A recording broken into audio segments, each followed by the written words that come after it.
Vice chancellor इस्लामी university Bahawalpur के warrant जारी हो गए हैं। बड़े बावसूख जराये से ये पता चला है कि वीसी साहब जो हैं वो बैरून मुल्क दौड़ने की कोशिश कर रहे हैं। इनकी मुबैना तौर पर फाइनेंशियल करप्शन के हवाले से और दीगर बहुत से स्कैंडल है। किस किस्म की ताकतवर शख्सियात होंगी जो जिसको भी रोक रही हैं, पुलिस पर भी दबाव डाल रही हैं, मीडिया को भी दबाव डाल रही है कि वो इस पर ज्यादा प्रचार ना करें। कि अबू बकर जो है उनकी अगले दिन ही बेल हो गई है। यानी वो जो जिनको आप सरगना कह रहे थे, जिनसे आपने आइस बरामद की, जिनके फोन से ये सारी चीजें निकली, उनसे उनकी अगले दिन ही जमानत हो गई। वाइस चांसलर इस्लामी यूनिवर्सिटी बहावलपुर के वारंट जारी हो गए हैं। जी हाँ, हम पहले दिन से ही कह रहे थे कि अगर यूनिवर्सिटी में इतने बड़े लेवल पर एक गैंग काम कर रहा है तो उसका सरबराह किस तरह से साफ हो सकता है।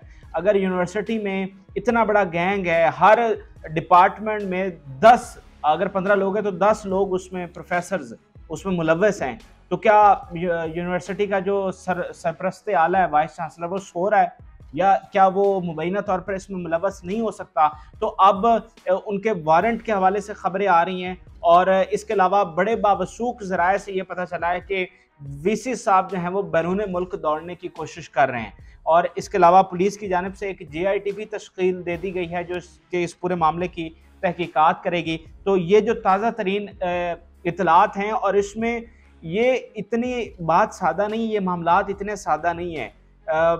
नीचे से लेकर ऊपर तक बड़ी जो ताकतवर शख्सियात हैं वो अब इसमें उनके मुलव्वस होने के सबूत और चीज़ें सामने आ रही हैं और वो किस तरह से इन तमाम किरदारों को बचाने की कोशिश कर रहे हैं, किस तरह से इस मामले को दबाने की कोशिश कर रहे हैं, ये हम आपके सामने तमाम चीज़ें रखेंगे। अच्छा, अगर हम वीसी साहब की बात कर लें तो ये जो वीसी हैं अतर महबूब इस्लामी यूनिवर्सिटी के, इनके हवाले से बहुत सारी चीज़ें हैं। इनकी मुबैना तौर पर फाइनेंशियल करप्शन के हवाले से और दीगर बहुत से स्कैंडल हैं। अभी इनका टर्म जो है ये ख़त्म होने जा रहा है और ये कोशिश कर रहे थे कि इनको एक्सटेंड किया जाए। आपको याद होगा कि पिछले दिनों ख्वाजा आसिफ ने भी एक तकरीर की थी और उन्होंने कहा था कि वाइस चांसलर जो हैं हमारी यूनिवर्सिटीज़ को वो डकैत बने हुए हैं। तो उन्होंने ये बात ऐसे हवा में नहीं की थी, उनकी ऐसे जो किरदार है उन्होंने इनको सामने रखते हुए ये बातें की थी। और हमारी यूनिवर्सिटीज़ जो कि भारी फीसें ले रही हैं, अब ये जो इस्लामी यूनिवर्सिटी है अब भारी फीसें इन्होंने अभी हालिया इन्होंने डबल कर दी हैं फीसें। इतनी मुश्किल से वालिदैन जो हैं अपने बच्चों की फीसें अदा कर रहे हैं, लेकिन वहाँ पर क्या हो रहा है, करप्शन हो रही है, बच्चों के साथ बच्चों को मंशात पर लगाया जा रहा है, लड़कियों के साथ जो कुछ हो रहा है वो अब आपके सामने है।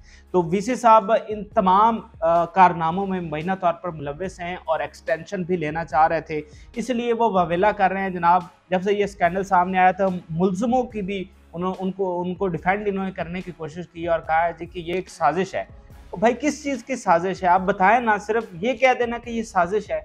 किस चीज़ की साजिश है? आप कौन से वहाँ पर आइंस्टाइन तैयार कर रहे हैं कि उस पर अमेरिका जो है वो नाखुश हो गया है, यहाँ पर बड़े बड़े साइंसदान पैदा हो रहे हैं और वो आगे चलकर हमें थ्रेट होंगे। आप कर क्या रहे हैं यूनिवर्सिटी में जो आपके खिलाफ साजिश होगी? ठीक है, ये बात अपनी जगह पर सही है कि जो प्राइवेट यूनिवर्सिटीज़ होती हैं उनकी अपनी एक लॉबिंग होती है कि सरकारी इदारों से निकल कर बच्चे जो है वो प्राइवेट में आए, लेकिन आप उसको साबित भी तो करें ना।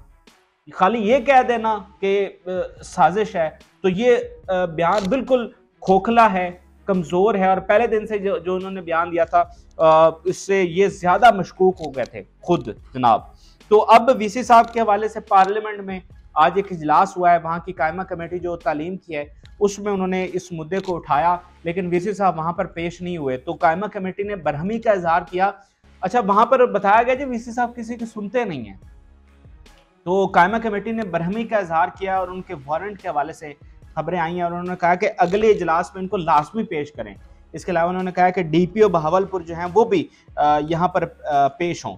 अब जो भागने की उनकी खबर है, बड़े बावसूख ज़राए से बड़े हमारे क्रेडिबल जर्नलिस्ट हैं, उन्होंने ये खबर शेयर की है। पहले आप वो सुन लें, फिर हम बाकी चीज़ें डिस्कस करते हैं। तो मेरे ज़राए ये कन्फर्म कर रहे हैं कि वो पाकिस्तान से भागना चाहते हैं। उनका नाम फौरी तौर पर जो है ECL में डालें, इनको पाकिस्तान से फ़रार ना होने दें। यहाँ पर जो उन्होंने सैकड़ों हज़ारों बच्चों के घर तबाह किए हैं, यूनिवर्सिटी की करप्शन की है। तो आपने सुना कि किस तरह से जो जर्नलिस्ट हैं वो बता रहे हैं, और ये लोधरा से ही हैं, ये भावलपुर के साथ ही लोधरा से इनका ताल्लुक है और ये इस पूरे केस को कवर कर रहे हैं। सीनियर जर्नलिस्ट हैं, तो ये बता रहे हैं कि बावसूख ज़राए से वीसी साहब ने बाहर भागने की उनकी कोशिशों में हैं। और इसके साथ साथ अब इस केस में वो जो ऊपर तक शख्सियात हैं वो इसमें इन्वॉल्व हैं और दबाव डाला जा रहा है जजेस पर। जजेस को फ़ोन आ रहे हैं कि आप इसको केस को निपटाएं। इसके अलावा पुलिस पर अलग से दबाव है कि इस केस को आगे ना बढ़ाएं एफआईआर के हवाले से, बाकी चीज़ों के हवाले से, और मीडिया पर अलग से प्रेशर है, मीडिया को भी रोका जा रहा है। यानी सोचिए कि किस किस्म की ताकतवर शख्सियात होंगी जो जजेस को भी रोक रही हैं, पुलिस पर भी दबाव डाल रही हैं, मीडिया को भी दबाव डाल रही हैं कि वो इस पर ज़्यादा प्रचार ना करे। तो ये कौन सी ताकतवर शख्सियात हैं, इनको भी बेनकाब होना चाहिए। और इसका एक सबूत भी आप देख लें, अगर मैं ये बात कर रहा हूँ तो बिला वजह नहीं कर रहा, इसका आप सबूत ये देख लें कि अबू बकर जो हैं उनकी अगले दिन ही बेल हो गई है। यानी वो जो जिनको आप सरगना कह रहे थे, जिनसे आपने आइस बरामद की, जिनके फ़ोन से ये सारी चीज़ें निकली, उनसे उनकी अगले दिन ही ज़मानत हो गई।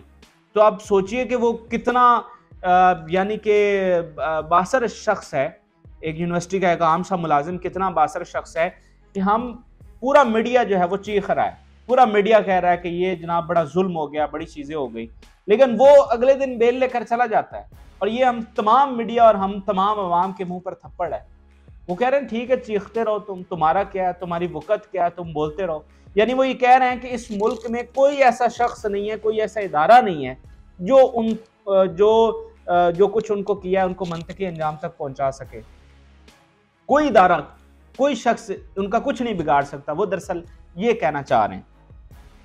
तो अबू बकर की जमानत हो गई है जनाब। इसके अलावा एजाज शाह का रिमांड है 2-3 दिन का। अब देखते हैं अगली पेशी पर उनके साथ क्या होता है। इसके अलावा अब पुलिस ने JIT तो तश्कील दी है, उस पर भी कुछ सवालात उठ रहे हैं कि जिस तरह की ये JIT बनाई गई है, अब ये किस हद तक आगे उनको इन्वेस्टिगेट कर सकेगी और किस हद तक हकायक जो है वो सामने ला सकेगी। अब इस JIT पर तो कुछ भी कहना कबल वक्त होगा, लेकिन वहाँ के जो जर्नलिस्ट हैं वो इस पर भी सवाल उठा रहे हैं कि ये कोई इतनी इन्फ्लुएंशियल नहीं है JIT कि ये मामले को तय तक देख सके। लेकिन इस सब में आप देखें कि ना ही वज़ीर आज़म की तरफ से कोई नोटिस है, ना वज़ीर आला की तरफ से है, ना IG की तरफ से है, ना हमारे गवर्नर साहब की तरफ से है। कोई इस पर नोटिस नहीं ले रहा, कोई इस पर बात नहीं कर रहा। इतना बड़ा इशू है हमारी यूनिवर्सिटीज़ की तारीख़ का। और भी बहुत सारी वीडियोज़ आती रहती है, लेकिन इतना बड़ा गैंग काम कर रहा है और बच्चियों की ज़िंदगी उन्होंने तबाह करके रख दी है वहाँ पर। और कुछ जर्नलिस्ट गए हैं वहाँ पर यूनिवर्सिटी में और उन्होंने बात की है वहाँ की फ़ीमेल स्टूडेंट्स से, तो उन्होंने बताया कि यहाँ पर तो माहौल बहुत ज़्यादा ख़राब है। ठीक है, तो ये ताज़ा तरीन इत्तलात है। VC साहब का किरदार दिन ब दिन मशकूक होता जा रहा है, दिन ब दिन वो इसमें मुलव्वस होते हुए मुबैना तौर पर हमें नज़र आ रहे हैं। और जैसा कि ये जर्नलिस्ट हमारे ये दावा कर रहे हैं कि वो यहाँ से भागने की कोशिश कर रहे हैं, तो एक बंदा जो कि साफ शफाफ है तो वो क्यों भागने की कोशिश कर रहा है? इनका नाम फौरी तौर पर ECL में डाला जाना चाहिए और उनको इन्वेस्टिगेट किया जाना चाहिए। अगर उनके नीचे ये सारा कुछ हो रहा है तो कम से कम इन्वेस्टिगेशन तो बनती है। अगर वो साफ और शफाफ है तो उनको कल को छोड़ दिया जाना चाहिए। और वैसे भी मुझे तो ज़ाती तौर पर कोई ऐसी उम्मीद नज़र नहीं आ रही कि ये जो सारे मुलजिम हैं, मुजरिम हैं, ये जनाब इनको कैफरे किरदार तक पहुँचेंगे। और इसमें एक बड़ा अहम पहलू ये भी है कि जो बुरसा हैं और बाकी आम पब्लिक भी है वो सड़कों पर आने से कतरा रही है, क्योंकि मामला इतना सेंसिटिव है कि लोग ये समझ रहे हैं कि अगर हम भी सड़कों पर आए तो कई लोग ये ना समझें कि हमारी बेटियां इसमें इन्वॉल्व थी।